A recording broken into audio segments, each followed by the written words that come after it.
Bapak Ibu yang terkasih, pagi hari ini telah hadir 3 narasumber yang sangat luar biasa.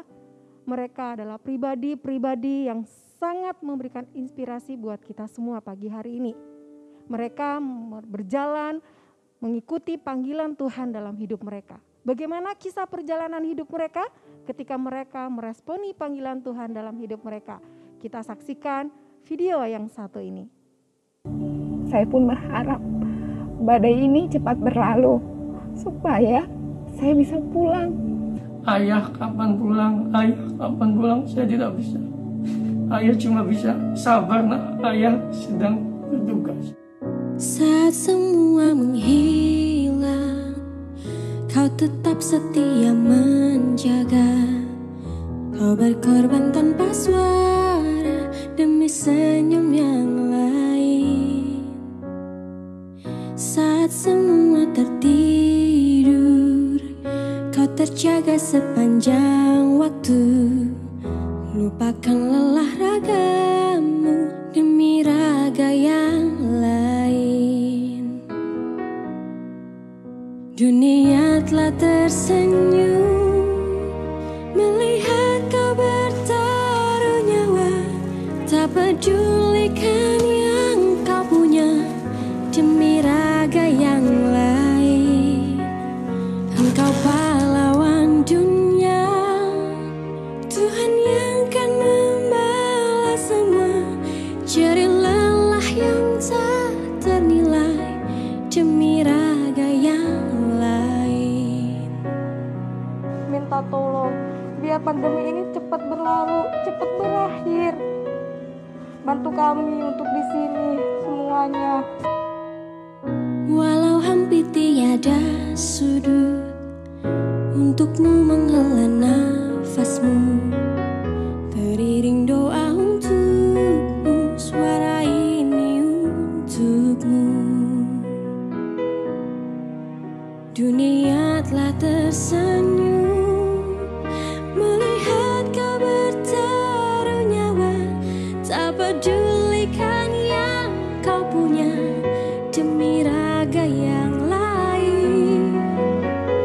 Pahlawan dunia, Tuhan yang kan membalas semua jerih lelah yang tak ternilai demi raga yang lain. Mengucapkan banyak terima kasih. Terima kasih yang sebesar-besarnya. Terima kasih.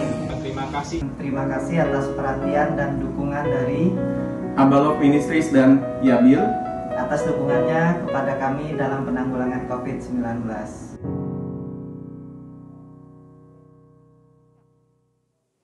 Bapak Ibu yang terkasih, pagi hari ini sudah hadir di tengah-tengah kita Ibu Friska Wijaya. Kita tepuk tangan buat Ibu Friska Wijaya.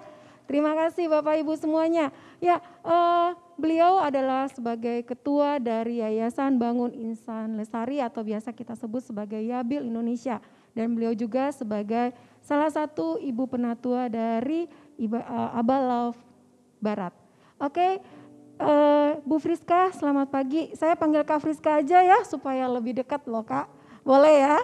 Oke, Kak Friska, tentunya dengan video yang barusan diputar merupakan salah satu bagian dari apa yang sudah dilakukan oleh Yabil Indonesia. Benar ya Kak ya? Oke, Kak Friska mungkin bisa cerita sedikit latar belakang asal mulanya kenapa Kak Friska meresponi panggilan Tuhan di dalam sebagai Yabil Indonesia. Latar belakangnya bagaimana sih Kak? Boleh bisa tahu Kak? Ya, selamat pagi semuanya, Bapak Ibu yang ada di tempat ini dan juga ada yang di rumah. Halo semuanya, apa kabar? Ya, kalau kita tadi sudah menyaksikan tentang video apa yang kita sudah lakukan bersama-sama beberapa bulan yang lalu ketika kita mengadakan sebuah gerakan yaitu Ayo Bantu Tenaga Medis. Sebenarnya ini menjadi sebuah bagian salah satu saja dari apa yang sudah dikerjakan oleh Yabil Indonesia, Yayasan Bangun Insan Lestari Indonesia. Jadi sebenarnya Carol, kalau tadi kita sudah saksikan, apa sih yang menjadi latar belakang daripada Yabil ini kok didirikan seperti itu ya. Kita pernah membaca di dalam Yeremia 29 ayat yang ke-7 dikatakan, usahakanlah kesejahteraan kota, kemana kamu atau saya dibuang oleh Tuhan. Dan berdoalah untuk kota itu karena kesejahteraannya adalah kesejahteraanmu juga. Amin. Kan dari situ kalau Tuhan sudah menempatkan kita ya ada di Indonesia, lebih tepatnya lagi di Jakarta, apa sih yang bisa kita lakukan? Apa sih yang bisa kita kerjakan? Bagian apa sih yang kita bisa lakukan untuk kita membangun atau menciptakan namanya kesejahteraan kota itu. Nah, dari situ kami rindu lewat pelayanan ini, lewat yayasan ini yaitu Yabil Indonesia, kami mulai melakukan sebuah kegiatan atau lebih tepatnya kami melakukan sebuah kegiatan yang waktu itu kemarin kita lakukan, salah satunya yaitu Ayo Bantu Tenaga Medis. Itu merupakan salah satu bagian dari divisi yang ada di Yabil, yaitu tanggap darurat.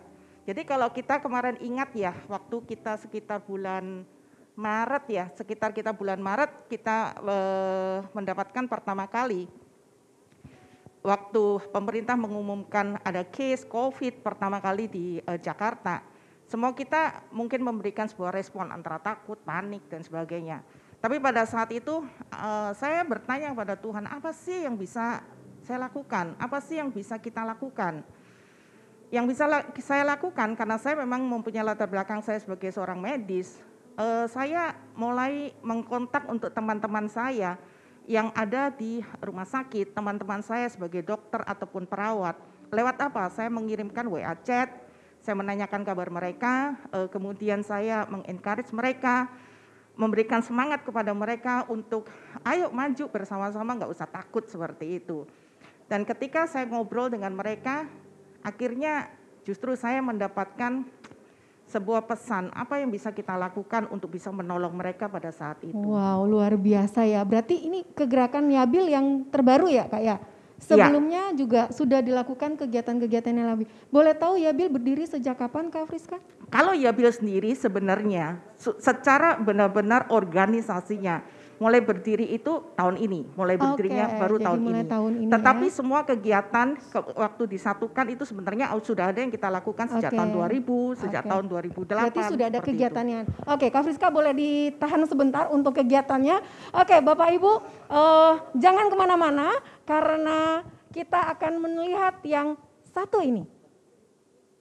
Halo, saya Ratnawati Sutejo, saya pendiri Precious One. Inilah kisahnya.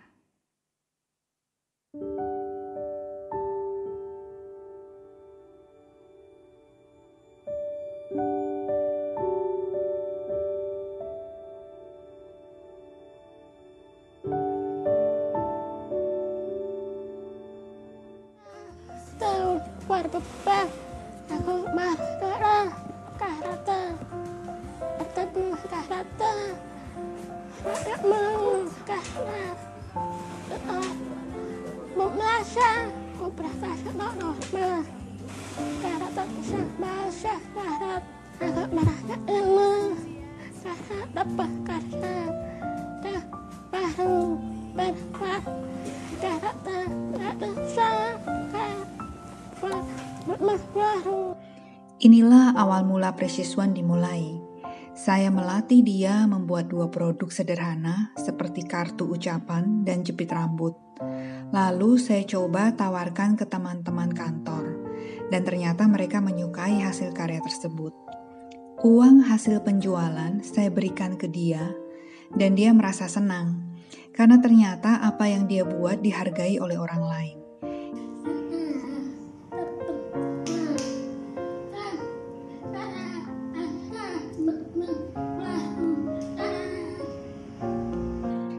Kami terus berkarya bersama mereka, sehingga bisa menghadirkan karya disabilitas di tengah masyarakat. Mudah? Tentu tidak, karena terkadang karya mereka dianggap sebelah mata oleh sebagian masyarakat. Salah atau tidak? Tidak, karena setiap orang mempunyai pengalaman, persepsi, dan pandangan yang berbeda-beda terhadap karya disabilitas. Dari cara pandang yang berbeda-beda inilah, menjadi sebuah pelajaran berharga di dalam hidup saya ketika Precious One terus berjuang untuk menghadirkan karya disabilitas yang membanggakan.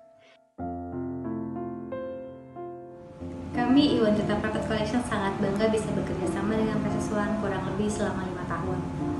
Motivasi kami bekerja sama dengan Precious One adalah untuk berdaya bersama sejalan dengan kampanye kami Berjuang Bersama. Kami percaya di setiap kekurangan pasti ada kelebihan, terbukti dari hasil karya Precious One yang berkualitas sangat baik. Terima kasih Precious One atas kontribusinya untuk berjuang bersama dalam melestarikan batik Indonesia. Saya Michelle dari PT Astra Daihatsu Motor. Jadi kami sudah bekerja sama dengan Precious One dari tahun 2017. Itu kami membuat souvenir VIP dari boneka kertas seperti ini, dan kami sangat senang dengan hasilnya karena memang selain bagus, barangnya juga rapi pembuatannya dan untuk delivery-nya juga on time. Terima kasih Precious One untuk selalu support PT Astra Daihatsu Motor, tentunya untuk pembuatan souvenir-souvenir yang sangat bagus sekali. Bahwa di balik karya mereka ada sebuah semangat, ada sebuah cerita yang kita bisa sampaikan kepada keluarga dan masyarakat luas. Karena ada sejuta kisah di balik karya bersama Precious One. Mari beri kesempatan disabilitas berkarya. Ya, Bapak Ibu yang terkasih yang lagi juga menonton di rumah, tentunya tidak kalah jauh juga hari ini telah hadir di tengah kita pendiri dari Precious One, yaitu Ibu Ratna Sutejo. Selamat pagi Kak Ratna. Pagi. Iya Kak, sungguh luar biasa deh, sangat memberikan inspirasi. Saya benar-benar terharu melihat video yang barusan diputar karena buat saya nggak mudah loh Kak. Kita berhadapan dengan anak-anak disabilitasi atau anak-anak tunarungu ya, tapi buat saya wah Kak Ratna ini sangat luar biasa. Nggak salah Indonesia sampai menyebut Kak Ratna ini sebagai tokoh pahlawan Indonesia. Itu tahun 2017, saya baca loh Kak kisahnya Kak Ratna. Oke, sangat luar biasa Kak Ratna ya. Nah Kak Ratna, saya penasaran banget sebenarnya dari kalau cerita dari video tadi merupakan kisah di balik Precious One. Saya ingin menanyakan sama Kak Ratna nih, titik balik apa yang Kak Ratna sehingga memutuskan untuk mau membangun yang namanya Precious One ini? Bisa dicerita sedikit Kak Ratna? Ya, jadi titik balik hidup saya ketika saya terjun di dunia disabilitas ketika tahun 2001 Tuhan izinkan saya sakit, saya tidak bisa melakukan apapun. Di situ saya merasa bahwa hidup saya tidak berguna. Saya merasa hidup saya tidak berarti, padahal saya memiliki anggota tubuh yang lengkap, sempurna, tapi saya tidak bisa melakukan aktivitas. Dan disitulah awalnya Tuhan memberikan sebuah visi di dalam hidup saya, untuk mulai memikirkan hidup teman-teman disabilitas. Telinga mereka nempel tapi nggak bisa dipakai buat dengar, tangan mereka ada tapi nggak bisa dipakai buat gerak, atau kaki mereka ada tapi nggak bisa dipakai buat jalan. Dan di situ akhirnya saya bernasar sama Tuhan untuk bisa mengenal mereka, dunia mereka lebih dekat lagi.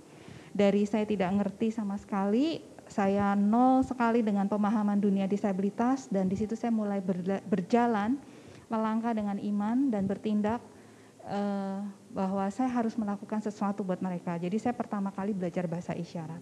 Wow. Itu titik awal balik hidup saya. Sampai belajar bahasa isyarat ya Kak ya. Berapa lama tuh Kak belajar bahasa isyarat?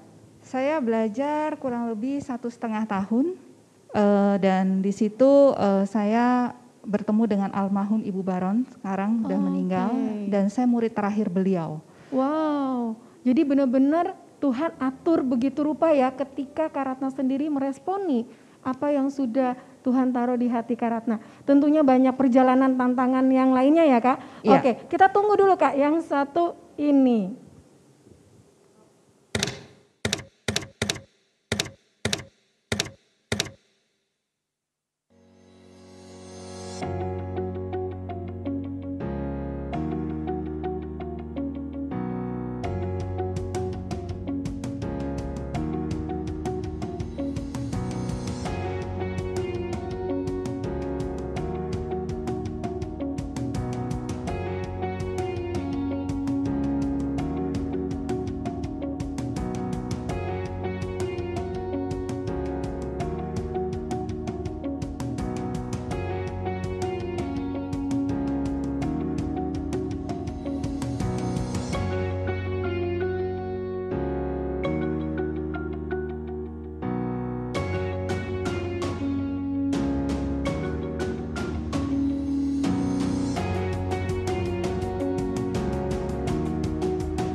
Ya, Bapak Ibu, pagi ini telah hadir narasumber kita yang ketiga. Beliau siapa beliau? Beliau adalah Ibu Yohana Lumarno yang dimana beliau sebagai pendiri dari Wonder Food. Wow, luar biasa. Selamat pagi Kak Yohana. Saya panggil kakak juga ini ya. Oke, selamat pagi Kak Yohana. Selamat pagi. Sehat? Sehat. Oke, Kak luar biasa. Kakak ternyata dari muda sudah punya jiwa sosial ya Kak ya. Bahkan sampai disebut sebagai pemburu wanita yang luar biasa di Indonesia ya. Saya juga membaca kisah Kak Yohana yang sangat luar biasa. Hati sosial yang besar. Oke, tentunya Kak dengan kegiatan sosial seperti itu apalagi yang barusan didirikan yaitu Wonder Food, tentunya bukan hal yang mudah ya Kak ya. Penuh sekali dengan banyak tantangan, penuh sekali dengan hal yang merepotkan Kak Yohana. Padahal kalau di rumah aja boleh ya Kak ya, nggak usah ngerjain ya. Kayaknya saya di rumah aja mengurus keluarga gitu kan. Tapi kenapa sih Kak, Kakak itu mau direpotkan dengan hal-hal yang seperti ini Kak?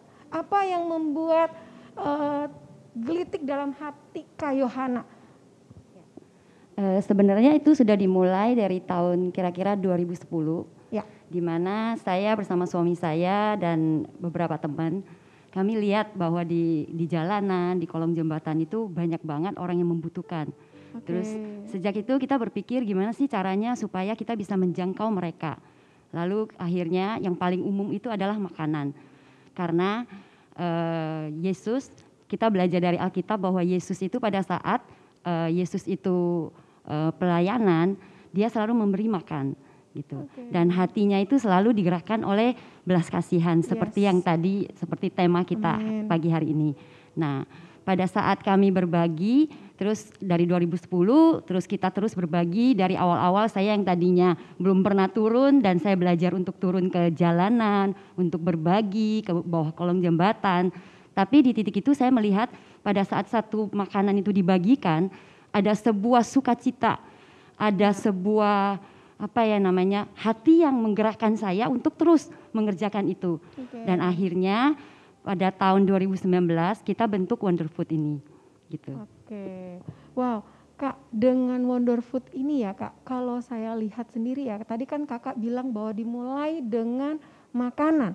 Dan ada satu statement dalam Wonder Food, yaitu begitu menarik sekali, food is love.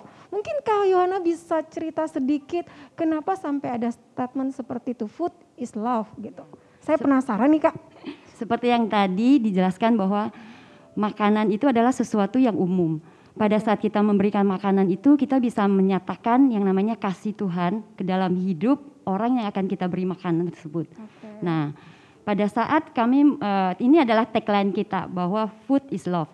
Yaitu pada saat seperti yang tadi, pada saat kita memberi dengan kasih, maka sebenarnya itu akan menyentuh hati setiap orang gitu. Itu makanya kenapa tagline kita itu adalah food is love. Dan saya juga membaca kisah tentang anak di 5 roti 2 ikan itu. Pada saat dia memberi, dia tahu bahwa apa yang dia beri itu sebenarnya nggak cukup. Dia punya cuman ada 5 roti 2 ikan, itu yang dia punya. Dan pada saat dia menyerahkan itu kepada Yesus, dan di tangan Tuhan itu terjadi multiplikasi. Di tangan Tuhanlah terjadi yang namanya mujizat. Di tangan Tuhanlah terjadi keajaiban. Makanya namanya itu Wonder Food, makanan keajaiban. Dan Kak Yohana sungguh luar biasa karena meresponi dari 2 ekor ikan dan 5 ketur roti itu ya Kak, terjadi pelipat gandaan. Karena Tuhan tanya, karena ketika murid-murid bertanya siapa yang memberi makan, Tuhan Yesus jawab, Anda yang memberi makan. Berarti saya dan saudara yang harus memberi makan. Tapi makanannya apa? Kita akan bertanya kepada 3 narasumber yang luar biasa. Tepuk tangan dulu yang luar biasa buat 3 narasumber kita. Bapak Ibu terkasih, hari ini saya mau tanya kepada kakak-kakak yang sangat inspirasi. Ya, buat Kak Friska, Kak Ratna, dan juga Kak Yohana. Kegiatan apa saja sih yang sudah dilakukan oleh Yabil maupun Precious One dan juga Wonder Food di tahun-tahun terakhir ini? Atau mungkin sudah dimulai dari, kalau tadi Kak Friska sempat menceritakan bahwa sudah dimulai dari beberapa tahun yang lalu, sudah dimulai dengan kegiatan yang sebelum dilakukan yaitu ayo bantu tenaga medis. Mungkin ada kegiatan yang seperti apa yang sudah dilakukan? Silakan Kak Friska. Iya, kalau di dalam Yabil Indonesia sebenarnya kita sudah melakukan salah satu bagiannya yaitu Rumah Kasih Bapa. Jadi di dalam Rumah Kasih Bapa itu merupakan sebuah panti asuhan, tetapi kami tidak pernah menyebut itu sebagai panti asuhan, tetapi dengan nama Rumah Kasih Bapa. Kenapa kita sebut Rumah Kasih Bapa? Karena kami rindu setiap anak-anak yang join, yang mereka bergabung di dalam kita sebutnya RKB ini, mereka juga boleh mengerti arti sebuah rumah. Mereka boleh mengerti tentang sebuah keluarga itu seperti apa. Dan bukan hanya berhenti di situ, tentunya setiap mereka juga boleh mengalami pemulihan namanya hati Bapa itu kepada setiap mereka. Karena kami percaya setiap anak-anak yang mereka bergabung di dalam RKB, mereka juga sangat disayang sama Tuhan, sangat disayang oleh Bapa di surga. Supaya apa? Nanti ke depannya ketika mereka keluar, mereka sudah mandiri, mereka pun juga bisa untuk menyatakan kasih Bapa itu kepada dunia di sekitar mereka. Itu yang pertama, yaitu RKB. Wow, sebenarnya luar biasa. sudah dimulai dari tahun 2000, Carol, kalau untuk 2000, RKB. oke. Ya. Wow. Terus yang kedua ada yaitu yang kita sebut dengan sahabat anak bangsa. Nah, kalau sahabat anak bangsa ini mungkin kita lebih mengenal sebagai gerakan orang tua asuh, yaitu tujuannya adalah kami itu kepingin kayak gitu loh. Setiap anak-anak itu mempunyai sebuah kesempatan yang sama untuk mereka tetap bisa bersekolah secara formal. Ya. Kalau kita lihat dan perhatikan ada begitu banyak anak-anak yang tidak mempunyai kesempatan untuk mereka bisa bersekolah hanya karena mungkin orang tuanya mengalami kesulitan di dalam bidang ekonomi sehingga pada akhirnya mereka lebih banyak akhirnya nggak sekolah. Nah, kalau mereka nggak sekolah, mereka tuh akan menjadi apa nantinya? Ya. Jadi kalau saya bertemu dengan seorang anak kecil, saya suka tanya kepada mereka, sekolah di mana, Dek? Terus dia bilang nggak sekolah. Saya tanya, kenapa nggak sekolah? Iya. Nggak ada uang. Nah, saya nggak bisa mendapatkan jawaban seperti itu. Karena buat saya kalau dia tidak bersekolah, akan menjadi apa dia besarnya, dan kalau dia menjadi besar seperti apa, itu juga akan menentukan nasib bangsa kita ke depannya. Jadi selalu akan saya katakan kepada dia, kamu mau nggak untuk sekolah? Dan dia akan menjawab, mau, oke, kamu akan sekolah. Paling tidak minimal sampai SMA, paling tidak. Nah, itu adalah bagian yang kedua, yaitu sahabat anak bangsa. Ya. Kemudian kita juga mempunyai yaitu divisi, yaitu tanggap darurat yang seperti tadi sudah salah satu bagiannya sudah kita saksikan bersama-sama, yaitu kita mau berbagi, kita mau membantu ketika mungkin menghadapi namanya bencana, kita menghadapi Gempa keadaan yang bumi. darurat yang kita nggak pernah tsunami. menginginkan sebenarnya seperti itu.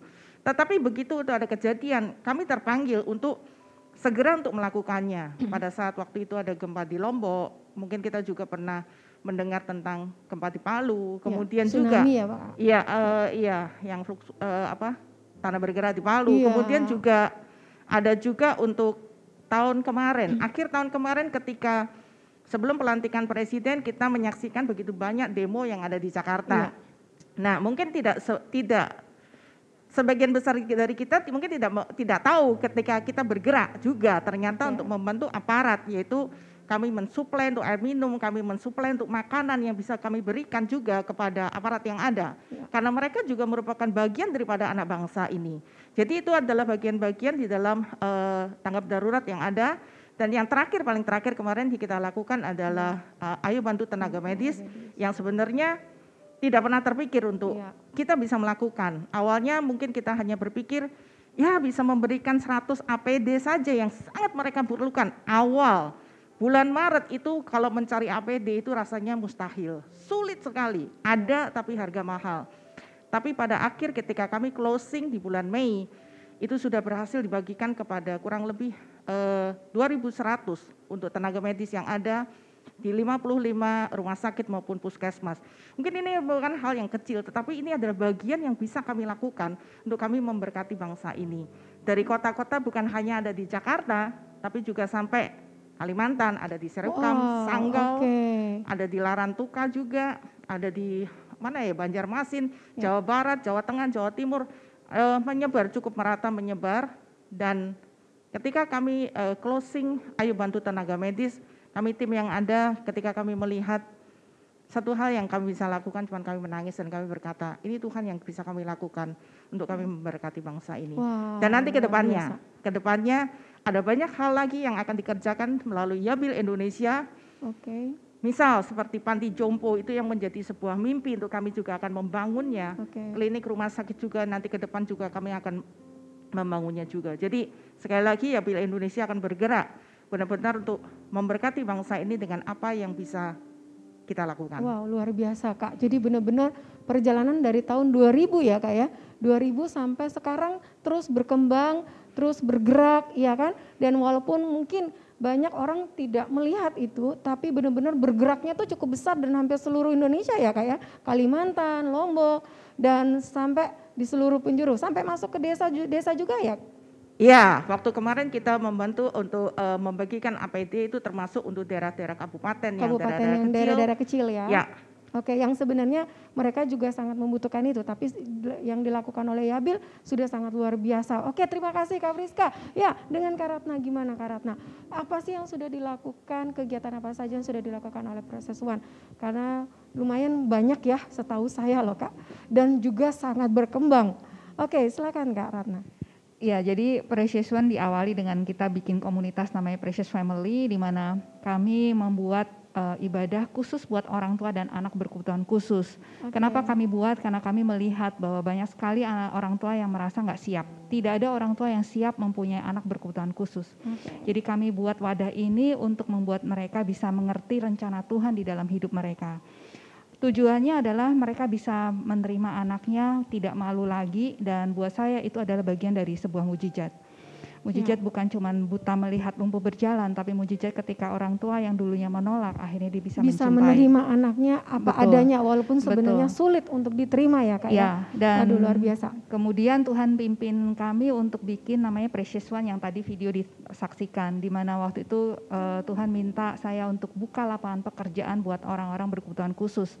Mereka ditolak sana sini karena keterbatasan kondisinya dan mereka pada kepengen bekerja. Dan akhirnya kami membuat karya, dan dari karya inilah yang kami harapkan masyarakat bisa mengerti ya, bahwa mereka bukan minta belas kasihan, tapi mereka minta kesempatan, mereka minta diberi ruang untuk membuktikan bahwa mereka pun bisa bekerja. Mereka pun bisa, ya, dan luar biasa. Kemudian dari ada rasa penghargaan gitu ya. Betul. Dan dari Precious One ini akhirnya membuat kami membuat sebuah program baru namanya I Can Do. I Can Do ini adalah program untuk membantu menciptakan lapangan pekerjaan buat anak-anak Down syndrome dan autis. Dan kalau selama ini masyarakat melihat bahwa kami hanya mempekerjakan orang tuli, padahal sekarang kita sudah berkembang. Kami ada yang daksa dan juga ada Down syndrome dan autis. Dan khusus untuk mereka kita bedakan pekerjaannya, yaitu packing sendok untuk nasi box. Dan jadi mereka packing gitu ya. Betul, itu pekerjaan sederhana banget, tapi buat mereka itu sesuatu yang berarti. Nah, selama ini itu dikerjakan oleh manusia, maksudnya masyarakat biasa gitu. Dan kita berharap masyarakat biasa itu bisa mengerjakan yang lebih sulit karena mereka bisa bernalar, bisa berpikir, dan anak-anak Down syndrome ini tidak bisa. Jadi akhirnya kami buat ini dan bersyukur sekali buat apresiasi masyarakat, dan setiap bulan kami minimal harus 120.000 packingan, dan di saat lebaran, puasa itu meningkat bisa 3 kali lipat gitu. Bahkan biasa ya. Kita juga terima dari luar kota juga, mereka order ke kami dan kita kirim lewat ekspedisi. Dan itu ada ratusan anak Down syndrome dan autis yang sudah bergabung. Dan kemudian dari sisi yang lain Tuhan izinkan saya untuk membantu teman-teman disabilitas di berbagai daerah lagi yang mereka punya kemampuan merajut. Jadi tidak dibatasi oleh jarak dan kondisi fisik. Artinya mereka di kursi roda mau di daerah mana, asal mereka bisa ngerajut dan ngikutin standarnya kami, bahan semua kami kirim, ongkos semua kita ganti ekspedisinya, dan kita melakukan pembayaran semua sistem transfer. Dan itu sesuatu hal yang membuat mereka menjadi terus produktif ya. Dan itu senang sekali karena mereka bisa bekerja tanpa harus pusing dengan beli bahan di mana, terus nanti kalau bikin nggak laku gitu, dan kita serap. Dan sekarang yang terbaru kita lagi sedang bantu juga anak autis dengan karya lukisannya untuk kita bikin baju. Itu dengan tujuannya juga sama, membuat anak autis ini bisa mengekspresikan karyanya, tapi bukan cuma sekedar lukisan biasa, tapi kita kepengen itu semakin bisa dekat dengan masyarakat dengan sebuah karya yang berbeda. Dan satu lagi kita bantu teman tunanetra juga untuk bekerja. Yang terbaru adalah kita bikin nugget. Jadi tunanetra ini nggak bisa melihat tapi dia bisa masak. Bagaimana tuh caranya Kak? Saya juga kagum banget ya sama semangat tunanetra ini. Dengan seringkali ketika kita ngejual produk itu kan masyarakat punya pandangannya buruk banget ya. Gak higienis dan segala macam, gak bagus lah apa segala macam. Tapi saya berusaha melawan itu. Sama seperti sendok waktu itu, anak Down syndrome dianggap ntar nggak higienis. Akhirnya kami berani keluarkan video mereka harus pakai masker, hand sanitizer, tutup kepala. Sebelum pandemik ini ada, mereka sudah pakai itu semua. Dan akhirnya dapat kepercayaan masyarakat. Nah sama, ini pun waktu tunanetra bikin, kami juga keluarkan standar yang sama. Nah dari satu orang ini, saya senang banget. Artinya dia tidak kena pandemik ya, artinya dia bisa terus kerja dengan jualan nugget ini dan kita bantu pemasarin. Dengan dia mengingat, membedakan wadah, pakai semua panca indera yang lain. Dan itu salah satu bagian dari proses program di Precious One. Dan kemudian kegiatan lainnya adalah kami bikin program namanya Special Day for Special Children, di mana kami mengundang 1.000 anak minimal di satu kota, anak berkebutuhan khusus untuk bermain secara gratis. Dan kita sudah mengadakan 7 kota. Jadi keliling dong Kak Ratna ya? Keliling. Bersama tim gitu? Iya, jadi tim untuk panitia intinya semua dari Jakarta, kemudian kami melibatkan masyarakat setempat di kota tersebut untuk mereka juga bisa sadar bahwa ternyata di kota mereka itu banyak banget anak berkebutuhan khusus yang mereka juga berhak untuk mendapatkan hak yang sama untuk berbahagia. Kak Ratna, saya sempat baca nih ya, kisahnya Kak Ratna, itu bahkan sekarang Kak Ratna sudah membuka satu lembaga untuk training gitu untuk untuk orang-orang yang bekerja di kantoran tapi mereka yang mengalami kendala di dalam mungkin sebagai tunarungu atau tunanetra yang seperti itu, apakah itu sudah dilakukan? Ya, jadi sebenarnya itu menjadi salah satu bagian juga di mana ketika banyak banget orang tunarungu atau orang disabilitas datang ke kami, tapi tidak bisa semuanya kami terima karena pekerjaannya menjahit. Jadi akhirnya kami coba bantu salurkan ke perusahaan lain. Tapi perusahaan lain itu memang perlu treatment tersendiri ya, perlakuan yang berbeda sendiri karena kan kebutuhan dari perusahaan berbeda. Gitu. Wah, sungguh luar biasa Kak Ratna. Wah, saya benar-benar terkesima. Ya, Bapak Ibu juga pasti juga, wow ini wanita-wanita yang sangat luar biasa. Oke, kita ke Kak Yohana sebagai Wonderfood. Oke, kegiatan apa yang sudah dilakukan oleh tim Wonderfood, Kak Yohana? Oke, kami di Wonderfood itu ada konsep, ada konsep, yaitu pertama kita ngambil makanan itu dari food waste. Jadi kita bekerja sama dengan supermarket, dengan farm, dengan bakery, terus dengan consumer good juga perusahaan, terus ada one stop juga dari ibu-ibu dan segala macam. Jadi gerak ibu-ibu kalau dong yang dari ya. Makanya nggak salah dong ya Kak, kalau tadi saya sebut sebagai pemburu wanita gitu kan ya. Ternyata rekrutnya ibu-ibu. Oke, ibu-ibu boleh nih habis ini ke Kak Yohana ya. Nah, dari sayur-sayur di supermarket yang tadinya mereka itu harusnya kan supermarket itu ada standar untuk dijual ya. Jadi sayur-sayur yang tidak memenuhi standar itu kita ambil, lalu kita sortir dan kita masak menjadi makanan yang bergizi buat. Kak, saya mau tanya dulu nih. Sayur-sayur itu apakah sayur-sayur yang busuk atau sayur-sayur yang memang sorry itu saya sudah sebenarnya harus di tempat sampah gitu atau gimana Kak? Sayurnya itu kan kalau supermarket itu kan ada standarnya ya. Jadi kalau misalnya agak kuning dikit udah nggak boleh dijual. Tapi padahal itu masih layak dimakan. Bahkan saya aja kalau misalnya di rumah aja, kalau beli sayuran kadang-kadang ditaruh di kulkas, tapi masih keluarin masih agak sedikit itu tetap saya masak dan tetap dimakan. Jadi sebenarnya itu masih layak dimakan. Gitu. Jadi sayur itu yang kita kumpulin dan kita masak untuk dikelola lagi, kita pilih, kita sortir, kemudian setelah itu baru kita distribusikan. Nah, apa yang kita lakukan adalah pada saat sayur itu udah dimasak, kita sebelum pandemik kita itu pakai food truck. Jadi kita keliling ke kampung-kampung, terus minta izin RT dan RW setempat. Sebelumnya kita ada 15 titik yang secara rutin kita kunjungin. Di 15 titik itu di mana Kak? Di Jabotabek atau di sampai Jakarta ke seluruh Indonesia? Di Jakarta dan Tangerang. Oh, Jakarta dan Tangerang ya. Jadi total ada 15 titik, tapi setelah pandemik ini kita rubah ke nasi kotak.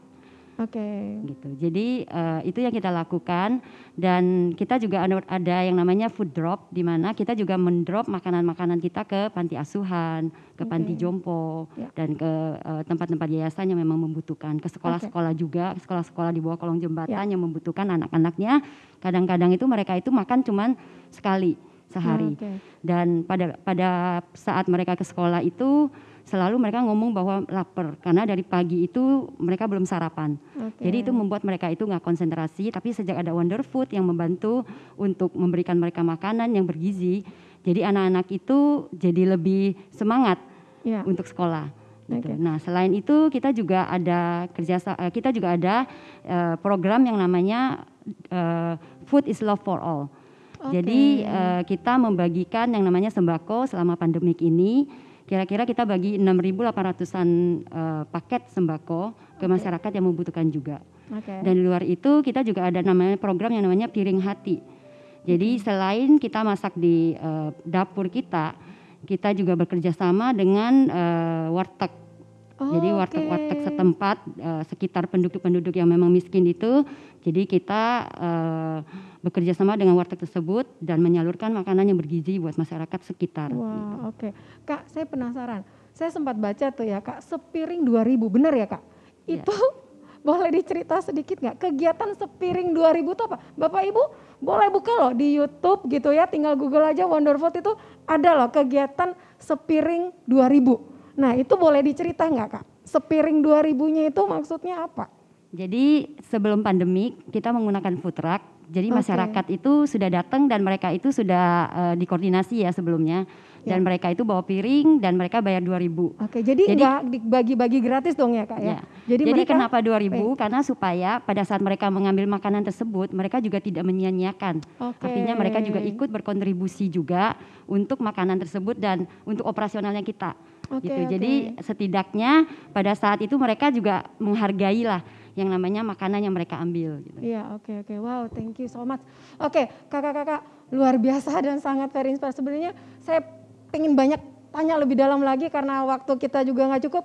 Saya pengen tahu, Kak, untuk tantangannya. Tentunya kan dari apa yang dilakukan oleh Yabil, dilakukan oleh Precious One maupun Wonder Food, ini kan penuh banyak lika-likunya. Dan tantangan yang terberatnya itu apa? Mungkin saya mulai dari Kak Ratna dulu nih. Kak Ratna, oke, gantian dong ya. Oke, Kak Ratna, saya ingin tahu nih Kak, tentunya Precious One ini dengan melayani anak-anak yang berkebutuhan khusus dari mulai autis, tunanetra dan segala macamnya gitu kan ya. Tentunya penuh banyak tantangan. Mungkin bisa yang paling berat tantangannya itu di mana, Kak? Ya. Kalau berbicara tantangan, saya bisa kelompokin di 2 kategori ya. Dari dalam sendiri adalah gimana mengubah mindset dari orang-orang disabilitas itu sendiri. Apalagi berbicara tuli. Tuli itu kan mereka nggak bisa dengar. Satu panca indera utama dia udah hilang. Berarti separuh untuk dia belajar mengerti tentang lingkungan itu udah susah sekali. Dan itu PR berat kami ketika kami harus mengajarkan tentang standar kerja, tentang tanggung jawab, itu berat banget untuk mereka bisa memahami. Dan yang kedua tantangan dari luar adalah ketika masyarakat menganggap kami ini sebagai orang yang perlu dibelas kasihani. Padahal ketika kami membuat karya, kami ingin membuktikan bahwa kami kerja. Ya, seringkali kita datang ke perusahaan, oh dari yayasan ya udahlah nggak ada ini apa segala macam gitu. Padahal kami enggak. Kami mau bekerja, artinya bahwa semua perusahaan butuh souvenir, semua butuh ini. Nah, kenapa enggak beri kesempatan kami untuk bisa bekerja bareng bersama gitu. Nah, jadi berbicara tantangan itu adalah pandangan paradigma itu. Oke, lebih ke pandangan dan paradigma. Betul. Yes, oke. Kalau untuk Yabil, Kak, pasti lebih ke penggalangan dana, benar ya Kak ya? Nah, gimana sih Kak caranya mengatasi penggalangan dana ini? Iya, kalau di dalam Yabil Indonesia, karena kita kan memang benar-benar baru untuk berdiri dan melakukan ini, tentunya pasti iya. Kalau ditanya apakah perlu dana, perlu banget seperti itu. Karena apa? Karena kan kedepannya kami mau membangun sesuatu yang baru, yaitu panti jompo, kemudian sampai klinik rumah sakit. Tapi untuk biaya operasional yang sekarang ini pun juga kami tetap memerlukan juga untuk anak-anak sekolah, untuk anak-anak tinggal di dalam rumah kasih Bapak juga, itu mereka juga memerlukan. Tentunya dana pasti kami memerlukan. Kemudian yang pasti juga SDM, yaitu orang-orang atau volunteer juga yang mempunyai hati yang sama, maksudnya untuk membantu. Karena kalau kita perhatikan misal kayak tanggap darurat, itu kan sesuatu yang tidak terduga kayak gitu. Betul. Ya, waktunya kita juga nggak pernah tahu kapan. Nah, kita tuh kepingin punya tim tuh yang benar-benar ready kapanpun juga kayak gitu loh. Ada kejadian apa segera turun seperti itu. Karena misal waktu demo yang turun contohnya, kalau nggak salah Carol juga turun juga mengantar juga untuk barang-barang. Itu kita bisa merasakan bagaimana ketika saya berada di lapangan juga, saya bisa merasakan juga menghindarin demo bagaimana, tapi juga harus mengantarkan barang bagaimana dan itu kita tetap memerlukan itu semuanya. Oke, ya gimana dengan Kak Yohananya? Ya, tantangannya satu ya, jadi kesadaran masyarakat tentang pembuangan makanan. Ya.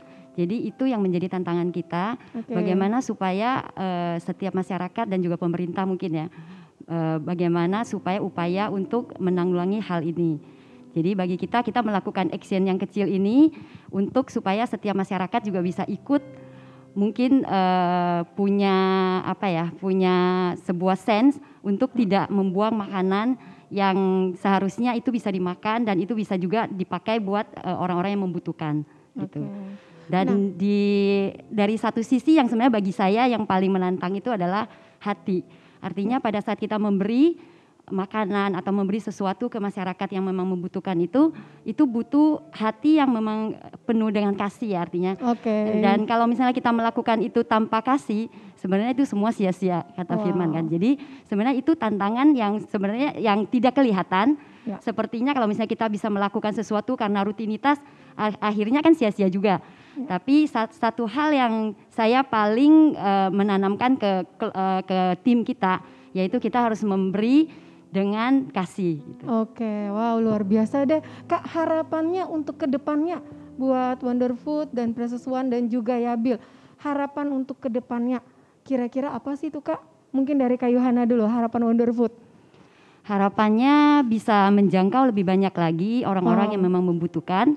Juga ya mungkin kita bisa mengumpulkan lebih banyak lagi makanan-makanan atau sayuran-sayuran atau lauk atau apapun yang memang dibutuhkan untuk bisa dibagikan dan disalurkan ke banyak tempat gitu.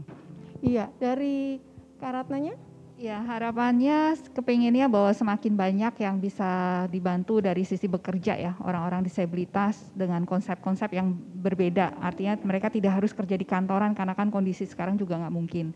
Itu yang kedua juga harapannya masyarakat semakin menghargai karya teman-teman disabilitas. Iya, dari Yabil Kak. Iya, kalau buat saya karena saya mempunyai sebuah prinsip yaitu mengerjakan apa yang bisa saya kerjakan, melakukan apa yang bisa saya lakukan, memberi dari apa yang bisa saya beri. Saya mengajak untuk setiap kita, mengajak kepada jemaat juga, mengajak kepada Bapak Ibu yang hari ini juga ada di tempat ini maupun yang juga menyaksikan. Ayo lakukan bagian kita itu jangan menunggu. Jangan nunggu sampai sempurna, jangan menunggu sampai besok, tapi apa aja yang bisa kita lakukan hari ini kerjakan. Sama ketika kami mengerjakan sesuatu yang kecil, ya apa yang bisa kita lakukan, lakukan itu.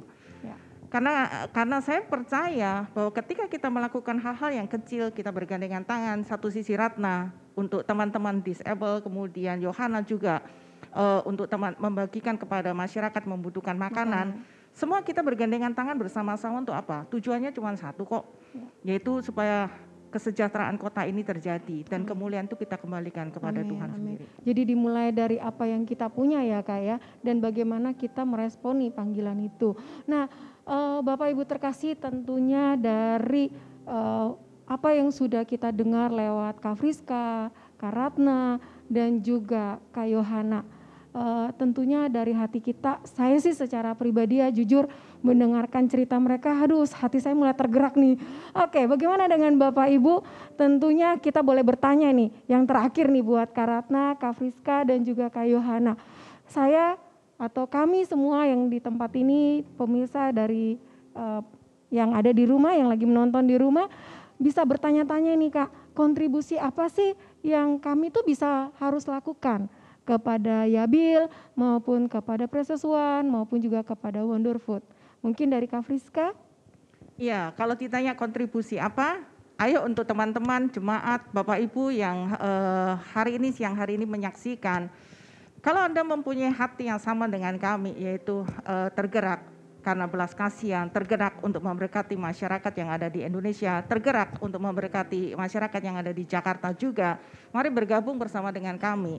Di dalam setiap kegiatan yang kami lakukan, baik itu di dalam Rumah Kasih Bapa, di dalam Sahabat Anak Bangsa, tim tanggap darurat juga, dan kedepannya juga kita akan membangun panti jompo maupun klinik rumah sakit.